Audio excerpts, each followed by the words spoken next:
Hello, my name is Brant Hunt. My channel is Discerning What is True. I am going to continue. I am going to continue here my reading of Anthony Sutton's works here, America's Secret Establishment, Introduction of the Order of Skull and Bones. And what I'm going to deal with right tonight, this area, is what we call how the order controls education. And I'll show you something also here as he lays this out. This is post 1900, a graph here showing how the power base is made up, how they begin to establish itself and then to begin to control the area of education here in the United States. At one time, actually, in my day, I can remember that trying to think of the guy's name. That is Ronald Reagan, and they not Ronald Reagan, but actually I think it was under Carter administration. They decided to have a Secretary of Education. So we seem to be having a little issue here. I don't know what the problem is. So we're gonna see what it is.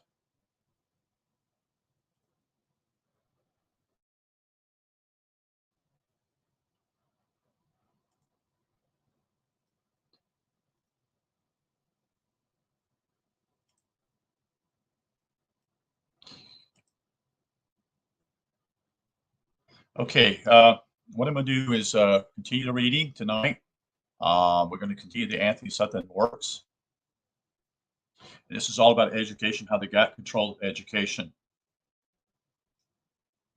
Everything really basically started happening. Well, I believe that truly the American Revolution, the one that's actually put us in trouble, was actually the one that actually took place after the war between the states. And then what would happen was what we call in 1871, they became two United States. There's the United States of, there's the Constitution of the United States of, and there's a Constitution for the United States. And unfortunately, they've successfully doing the for part of the United States instead of for. So let's get into the reading here by, again, Anthony Sutton, a brilliant man. He's written quite a few books, and we hopefully will get into these. I don't believe many people read these, but I think you should. And I also think you need to read an important book by Nicky Rapano, dealing with the issue of communitarianism. I think it's actually sums up where they're at in the end game, because this is it, folks. This has all been going on for over 170 years, so to speak. So memorandum number one is all began at Yale. The first volume of the series introduced the order, presented the three preliminary hypotheses with examples of the evidence to come. We also asserted that any group that wanted to control the future of American society had first to control education, i.e. the population of the future. This volume would outline the way in which education has been controlled by the order. It all began at Yale. Even the official Yale history is aware of Yale's power and success. The power of the place that remains unmistakably. Yale was organized. Yale has inspired a loyalty in its sons that was conspicuous and impressive. Yale men in afterlife made such records that the suspicion was that even there they were working for each other. In short, Yale was exasperating and mysteriously successful. To rival institutions and to academic reformers, there was something irritating and disquieting about old Yale College, that is. Yale was exasperating and mysteriously successful, says the official history, and this success was more than obvious to Yale's chief competitor, Harvard University. So obvious, in fact, that in 1892, a young Harvard instructor, George Santayana, spelled Santayana, went to Yale to investigate this disturbing legend of Yale power. Santayana quoted a Harvard alumnus who intended to send his son to Yale because in real life, all the Harvard men are working for Yale men. But no one had previously asked the obvious question, why? What is this Yale power? You see. A revolution. Yale trio. In 1850s, three members of the order left Yale and working together at times with other members along the way made a revolution that changed the face, direction, and purpose of America's education. It was a rapid, quiet revolution and eminently successful. The American people, even today and even 1983, are not aware of a coup d'etat. The revolution trio were Timothy Dwight, professor at Yale Divinity School, and then the 12th president of Yale University. Daniel Coate Gilman, first president of the University of California, first president of the Johns Hopkins University, and first president of Carnegie Institutions. Wow. That's pretty big. That's a big deal there, folks. Andrew Dickinson White, first president of Cornell and first president of the American Historical Association, which is a group that controls the history of this country and how to keep it from people not knowing the real truth. This noble trio were all initiated into the order within a few years of each other. Timothy Dwight in 1849, 1852, and 1853. They immediately set off for Europe. AD, three went to study philosophy. All three went to study philosophy at the University of Berlin, where post-Hegelian philosophy had a monopoly. So that's not by accident, folks. Dwight studied at the University of Berlin and Bonn between 1856 and 1858. Gilman was at University of Berlin between 1854 and 55 under Karl von Ritter and Friedrich Treckenberg, both prominent right Hegelians, and White studied at the University of Berlin between 1856 and 1858. Notably, also at the University of Berlin in 1856 at the Institute of Physiology was none other than the Wilhelm Wundt, W-U-N-D-T, the founder of experimental psychology in Germany and the later source of the dozens of American PhDs who came back from Leipzig, Germany to start the modern American education movement. Why is the German experience so important? Because these were the formal years, you see. The immediately postgraduate years for these three men, the years when they were planning the future at this period in Germany, was dominated by the Hegelian philosophy ferment. There were two groups of these Hegelians.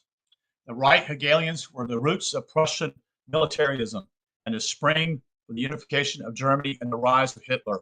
Key names among right Hegelians were Karl Ritter at the University of Berlin, where our trio studied, Baron von Bismarck and Baron von Stugmark, confidential advisors to Queen Victoria over in England.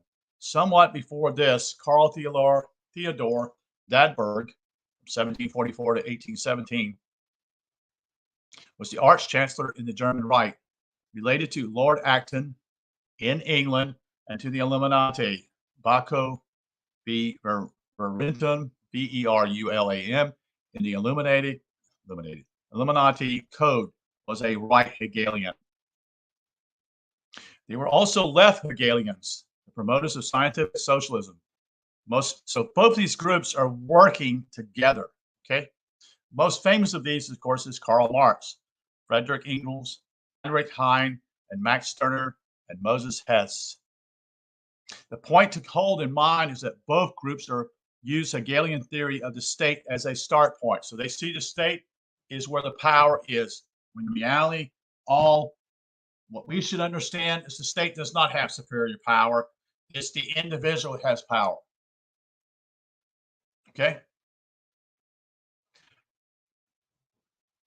The state is superior to the individual, they say.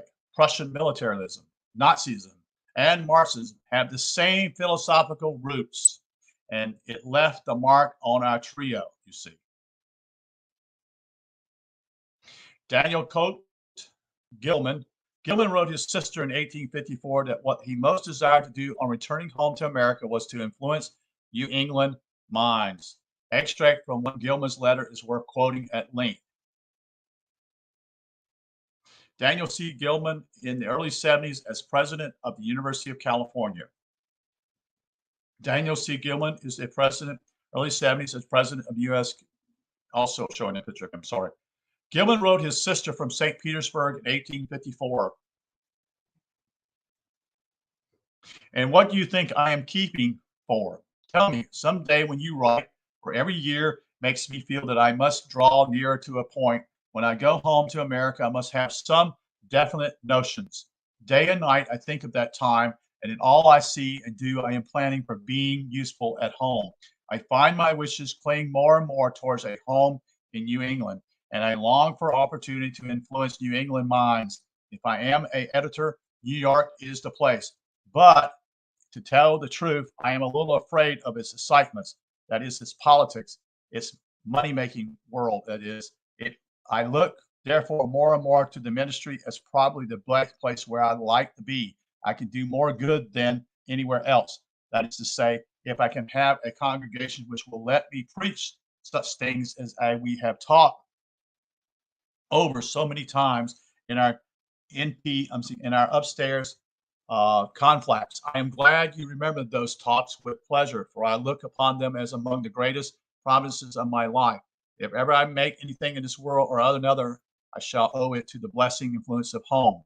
For me, it seems as though new notions and wider views of men and things were crowding upon me with wonderful rapidity. And every day and almost every hour, I think of some new thing which I wish to have accomplished in America.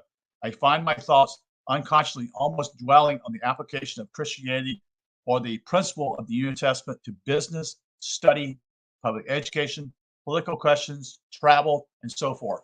I had a long talk with Mr. Porter in Berlin. It was 3 days long with occasional interruptions on topics related to such as I have named, and he assures me that there are many places in New England ripe for the advocacy of some such views upon these questions as I have often hinted to you at home.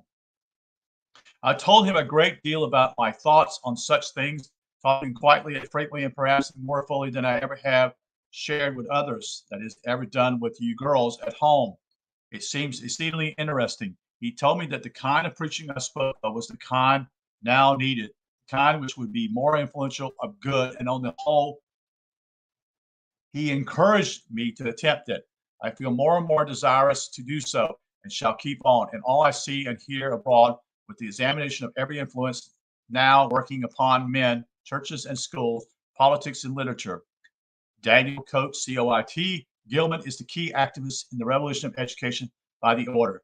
The Gilman family came to the United States from Norfolk, England in 1638.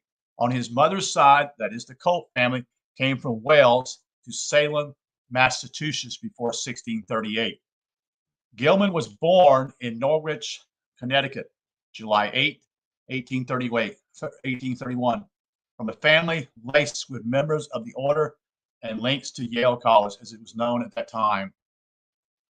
Uncle Henry Colt Kingsley was part of the order in 34, was the treasurer of Yale from 1862 to 1886. James First Kingsley was Gilman's uncle and a professor at Yale. William N. Kingsley, a cousin, was editor of the influential journal New Englander. On the Colt side of the family, Joshua Colt was a member of the order in 1853, as well as William Colt in 1887. Gilman's brother-in-law, the Reverend Joseph Parrish Thompson, was in the order. Gilman returned from Europe in late 1855 and spent the next 14 years in New Haven, Connecticut, almost entirely in and around Yale, consolidating the power of order. His first task in 1856 was to incorporate Skull and Bones as a legal entity under the name of the Russell Trust. Gilman became treasurer, and William H. Russell, the co-founder, was president. It is notable that there is no mention of the order of Skull and Bones here. The Russell Trust or any secret society activity in Gilman's biography, nor in open records. The order, so far as its members are concerned, is designed to be secret, apart from one or two inconsequentially slips, meaningless unless one has the whole picture. The order has been remarkably adept at keeping it secret. In other words, the order fulfills our first requirement for conspiracy, that it is secret. The information on the order that we are using surfaced by accident in a way similar to the surfaces of the Illuminati papers in 1783. The messenger carrying Illuminati papers was killed, and the Bavarian police found in the documents all that exists publicly for the order is the charter of the Russell Trust, and that tells you nothing. On the public record, then, Gilman became assistant librarian at Yale in the fall of 1856, and in October he was chosen to fill a vacancy on New Haven's Board of Education. In 1858, he was appointed librarian at Yale. Then he moved to bigger tasks. The next task he went to looks like the Sheffield Scientific School. The science departments at Yale exemplifies the way in which the order came to control Yale and then the United States. In the early 1850s, Yale science was insignificant, just 2 or 3 very small departments. In 1861, they were concentrated in the Sheffield Scientific School with private funds from Joseph E. Sheffield. Gilman went to work to raise more funds for expansion.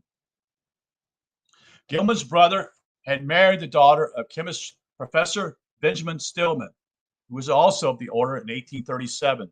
This brought Gilman into contact with Professor Danny, D-A-N-A, also a member of the Stillman family, and the group decided that Gilman should write a report on reorganizing of Sheffield. This was done and entitled Proposed Plan for the Complete Reorganization of the School of Science concerned with Yale College. While this plan was worked out, friends and members of the order made moves in Washington, D.C., and the Connecticut state legislature to get state funding for the Sheffield Scientific School. The Morant Land Bill was introduced to Congress in 1857 and was passed in 1859, but vetoed by President Buchanan. It was later signed by President Lincoln. This bill, now known as the Land Grant College Act. So that's where it came from.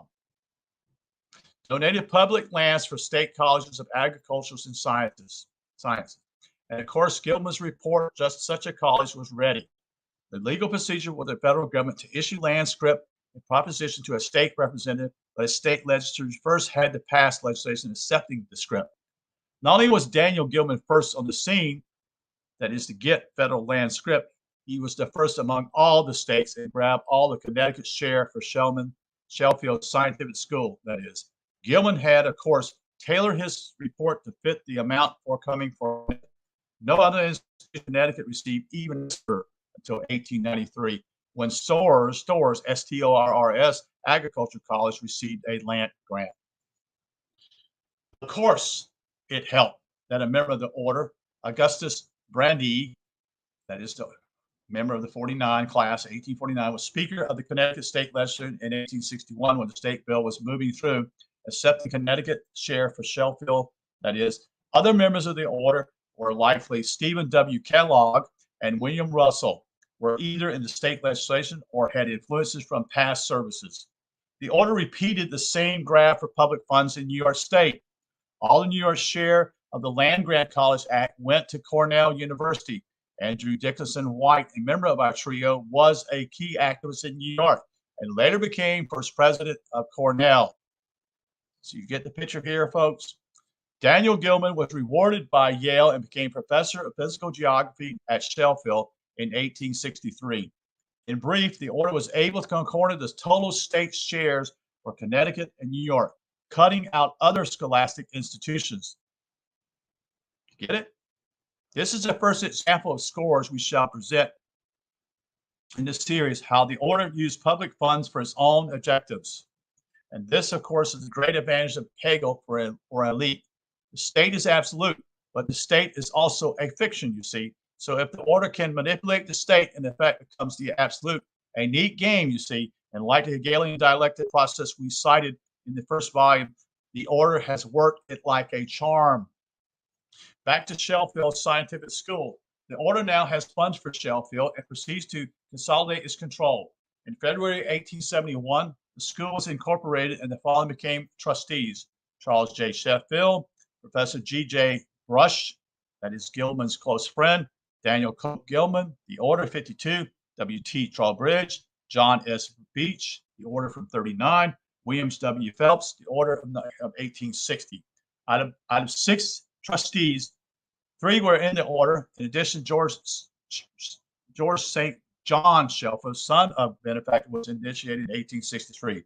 The first dean of Sheffield was J.A. Porter, also the first member of Scroll and Key, the supposedly competitive senior society at Yale.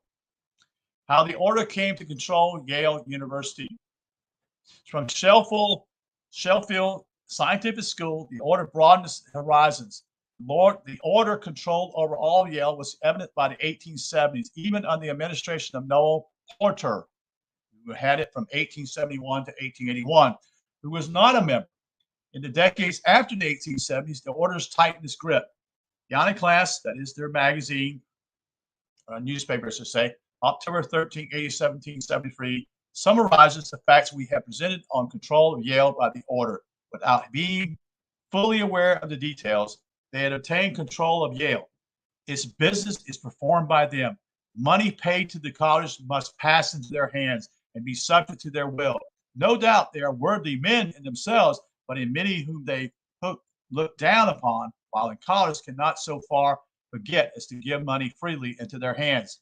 Men in Wall Street complained that the college comes straight to them for help instead of asking each graduate for his share. The reason is found in a remark made by one of Yale's and America's first men: few we give, but bones men, and they care far more for their society than they do for college. The Woodsley Fund, that is, has but a struggling existence for hundreds of reasons. For kindred reasons.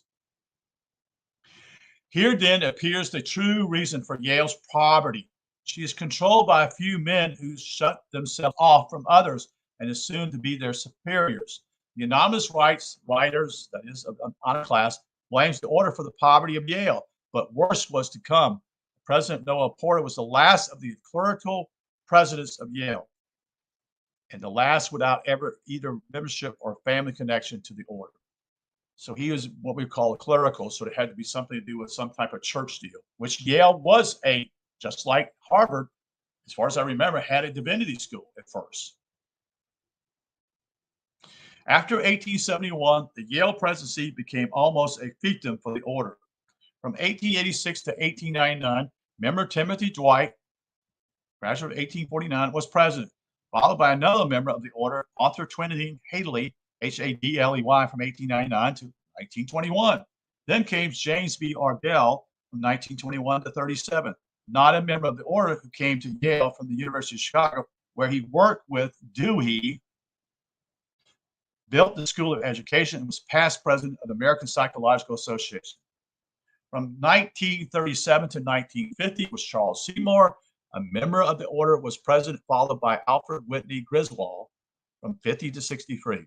Griswold was not a member, but both the Griswold and Whitney families have members of the order, in the order. For example, Dwight Tortley Griswold, that is in 08, and William Edwards Jones Griswold in 1899 were in the order. In 1963, Kingman Brewster took over as the president. The Brewster family had several members in the order in law and the ministry rather than education. So, they do have a divinity school. We can best conclude this memorandum with a quotation from the anonymous Yale Observer. Whatever want the college suffers, whatever it lacking in her educational courses, whatever disgraces lie in her poor buildings, whatever embarrassments have beset her needy students, so far as money could have availed, the weight of blame lies upon this ill-starred society. The community question is one of the future as well as of the present and the past. Year by year, the deadly evil is growing. Society was never obnoxious to the college as it is today. It's just this ill feeling that shuts the pockets of non-members. Never before has it shown such arrogance and self-fancied superiority. It grasps the college press, endeavors to rule it all. It does not deign to show its credentials, but clutches its power with the silence of consensus guilt. The appendix to the memorandum of number 1, the order of the Yale faculty. So I'm not going to go through these. They're quite a long list here. Memorandum number 2, the Look-Say reading scan. A tragic failure of American education this century has been a failure to teach children how to read and write and how to express themselves in a literary form. For the educational system, this may not be too distressing. As we shall see later, their prime purpose is not to teach subject matter, but to condition children to live as a socially integrated citizen units in an organic society, a real-life enactment of the Hegelian absolute state. In this state, the individual finds freedom only in obedience to the state. Wow. Wow, wow, wow. Say that again. In this state, the individual finds freedom only in obedience to the state. The consequences, the function of education is to prepare the individual citizen unit for a smooth entry into the organic whole.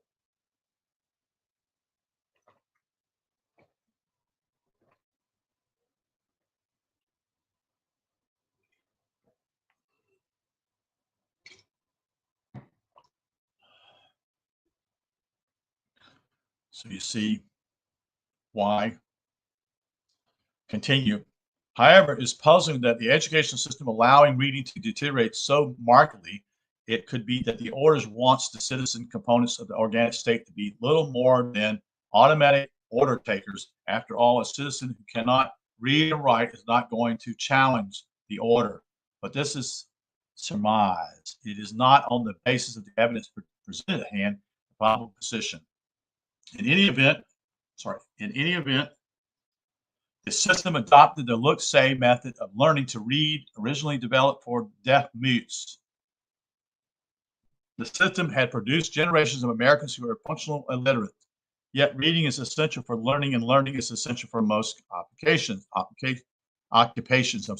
And certainly those can read or write lack vocabulary, depth, and stylist skill. There are, of course, exceptions. This author spent 5 years teaching at State University in the early 1960s and was appalled by the general inability to write coherent English, yet gratified that some students had not only evaded the system, acquired vocabulary and writing skills, but these exceptions had the most skepticism about the establishment. The order comes into adaptation of the look-say method directly, indirectly. So let's start at the beginning.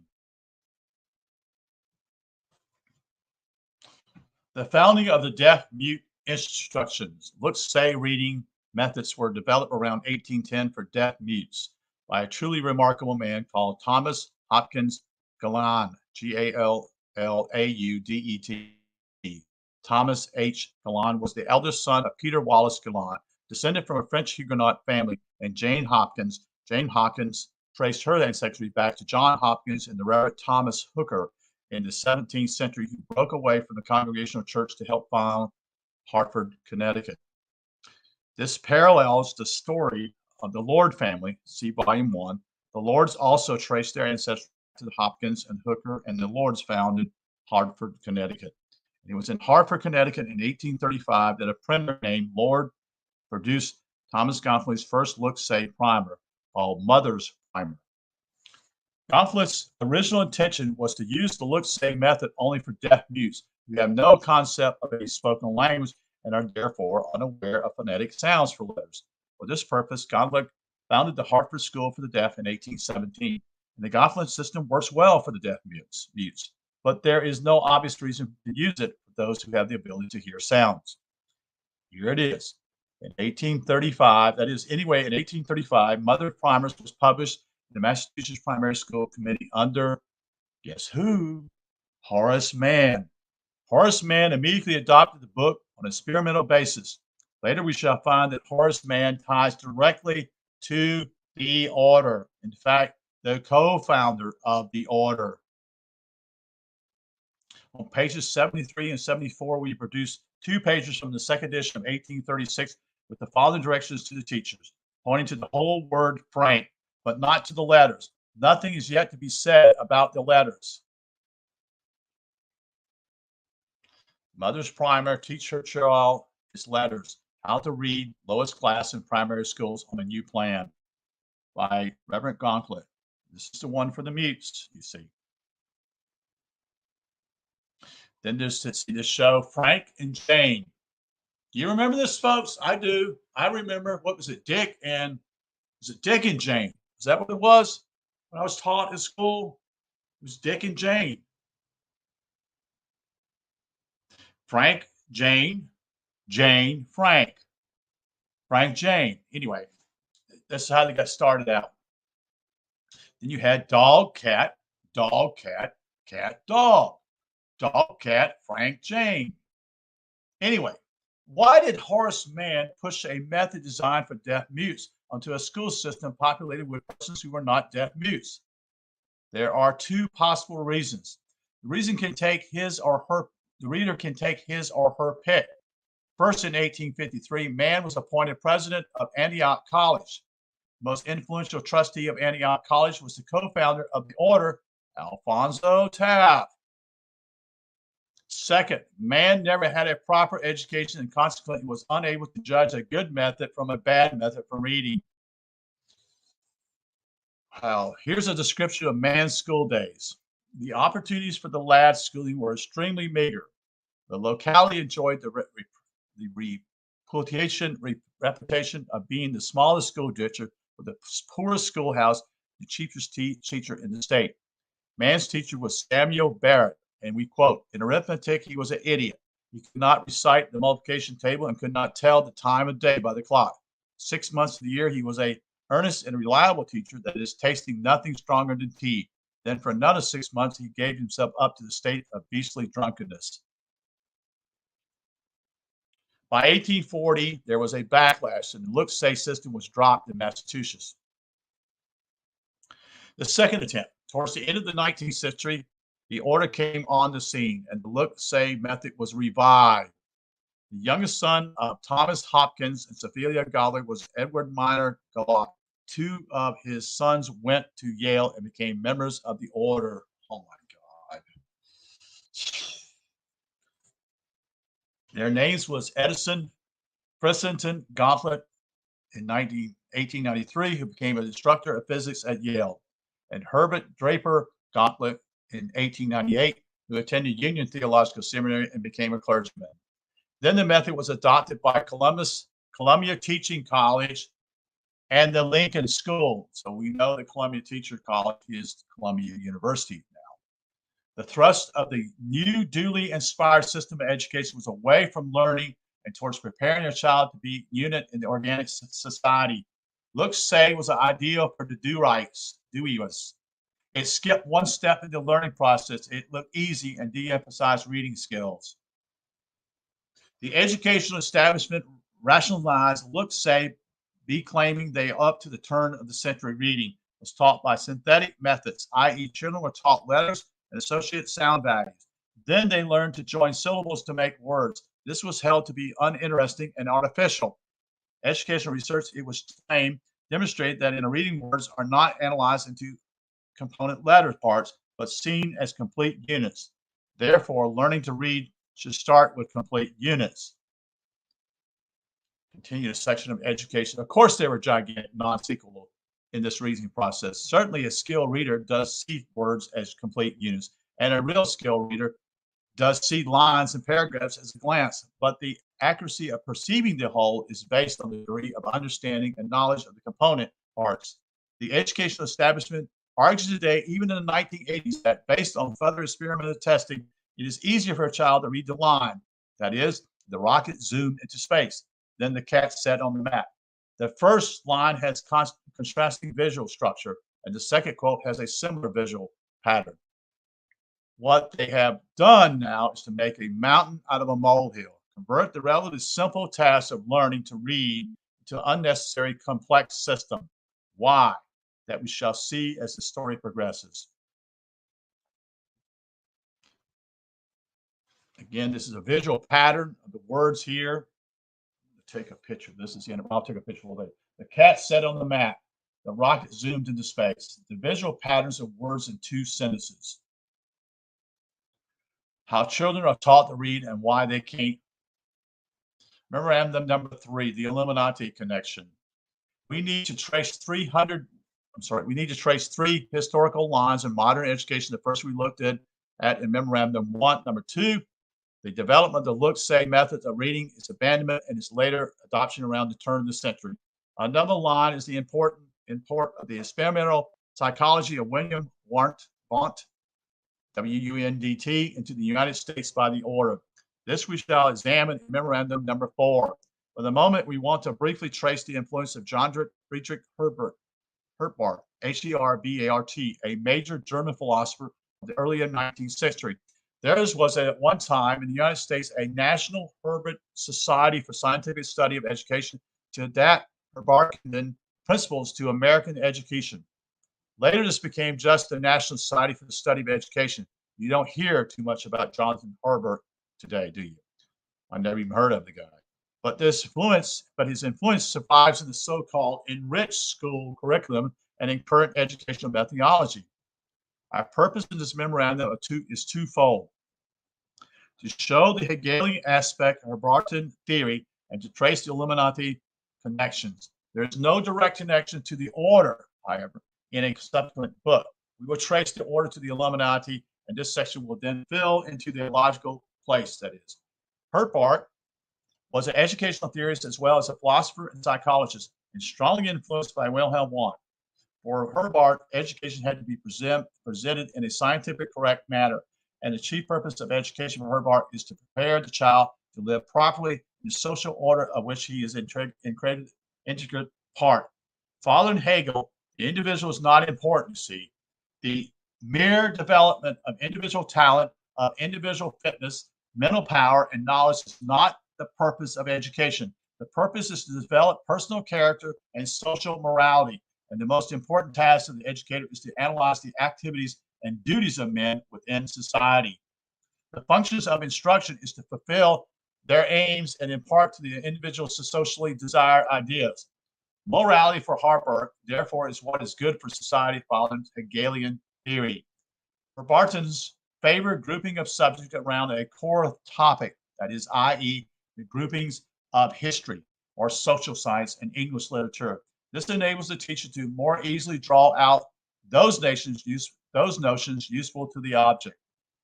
All of these ideas we can recognize in today's educational philosophy came into American education through Herbartian's groups.